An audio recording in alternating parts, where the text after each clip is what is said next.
BGT के लिए अब आपको यार, अगर आपको अपनी अपनी डिपेंडेंसी पर जाना है ना, कि आपको और कुछ नहीं देखना कि साउथ अफ्रीका में क्या हो रहा है, श्रीलंका क्या कर रही है, क्योंकि अब 3 टीमें और आ गई हैं बीजीटी के लिए। अब बीजीटी में जो 3 टीमें फाइनल, सॉरी बीजीटी बोल रहा हूं, डब्ल्यूटीसी के लिए अब 3 टीमें और आ गई हैं। डब्ल्यूटीसी की जो और 3 टीमें हैं उसमें श्रीलंका का नाम है, न्यूजीलैंड भी आ गई है अब, और साउथ अफ्रीका का नाम है। तो अगर आपको अपनी निर्भरता पर आगे बढ़ना है कि भाई मैं अपने आप पर डिपेंडेंट हूं, मुझे किसी को नहीं देखना, तो आपको 6 में से 5 गेम जीतने पड़ेंगे और 1 गेम ड्रॉ होना चाहिए। हारना अब आप अफोर्ड नहीं कर सकते। अब आप हारना अफोर्ड नहीं कर सकते। जाहिर सी बात है, इस पे एक राइडर ये है कि बाकी टीमें क्या कर रही है। क्या पता पाकिस्तान साउथ अफ्रीका को 2-0 हरा दे, हो सकता है ना। पाकिस्तान अभी जिस तरीके से खेल रही है वो साउथ अफ्रीका को हो सकता है 2-0 हरा दे।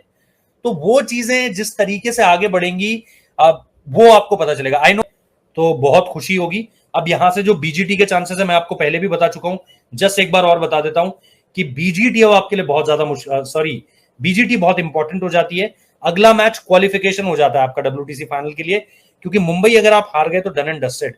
फिर आपको साउथ अफ्रीका को देखना पड़ेगा, श्रीलंका को देखना पड़ेगा, इंग्लैंड को देखना पड़ेगा, सॉरी इंग्लैंड बोल रहा हूं, न्यूजीलैंड को देखना पड़ेगा। अभी तक चीजें आपके हाथ में है। बॉर्डर गावस्कर ट्रॉफी में क्या आप 5 में से 4 मैच जीत सकते हो और 1 मैच ड्रॉ करा सकते हो, यानी आप ऑस्ट्रेलिया को एक भी मैच नहीं जीतने दोगे? ये सोचकर ही हैरानी हो रही है। ये सोचकर लग रहा है नहीं, ऑस्ट्रेलियन बैटिंग में क्या बहुत ज्यादा दम है ओपनर्स की, वो अभी भी तलाश कर रहे हैं। डेविड वार्नर तक कह चुका है मैं वापस आ जाऊं क्या, कैमरन बैनक्रॉफ्ट, मार्कस हैरिस, किस पर जाएंगे वो, या फिर एक उनका नया लड़का है जो शील्ड में खेल रहा है, सैम क्वांटास उसका नाम है, तो क्या उसके पास वो जाएंगे?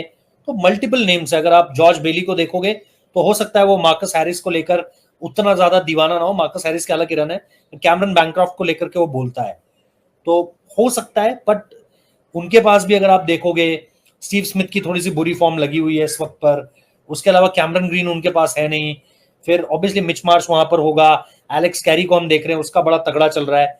लेकिन इसके अलावा अगर आप देखोगे तो Marnus Labuschagne, Steve Smith, Usman Khawaja, ऊपर ओपन कौन करेगा, फिर ट्रेविस हेड, फिर मिच मार्श, फिर एलेक्स कैरी, नाम है उनके पास भी, लेकिन परफॉर्मेंसेस क्या सबके पास है? वो वाली जो डरा देती थी वो शायद भाई मुझे लग रहा है थोड़ा सा हासिल करनी है उन्हें। 2 मैच आपको जीतने होते हैं, जो कि सीरीज के शुरू होने से पहले की इक्वेशन थी, तो एक अलग बात होती कि चलो इंडिया को 2 मैच जीतने हैं, चलो इंडिया को 2 मैच जीतने, एक ड्रॉ करना है। इतना तक समझ में आता था, इतना तक हम भी होपफुल थे, इतना तक हमें भी लग रहा था कि यार अब चीजें हो जाएंगी। बट अब ये जो 5 में से 4 मैच जीतने हैं, और अगर इसमें न्यूजीलैंड वाला टेस्ट भी ऐड कर लो तो 6 में से 5 मैच जीतने हैं, ये तो भाई बहुत ज्यादा दिक्कत भरी चीज हो जाएगी। और ऐसे में जिन बाकी टीमों को आप देख रहे हो, साउथ अफ्रीका को पाकिस्तान उनके घर पर हरा देगा क्या? लगता तो नहीं है। श्रीलंका हरा देगा इस बार, जो पिछली बार किया था इस बार कर देगा, और अगर श्रीलंका कर देगा तो श्रीलंका को फायदा होगा। पाकिस्तान के साथ हमें यह फायदा है कि भाई वो नहीं आ सकते, अब पाकिस्तान नहीं आ सकता। इंग्लैंड न्यूजीलैंड को उनके घर पर हरा दे, कोई दिक्कत नहीं है। बट ये जो श्रीलंका साउथ अफ्रीका सीरीज है, ये बहुत इंटरेस्टिंग सीरीज होने वाली है, क्योंकि ये अगर जिसको भी जो भी जीतेगा वो कहीं ना कहीं इंडिया की पोजीशन को चैलेंज जरूर करेगा।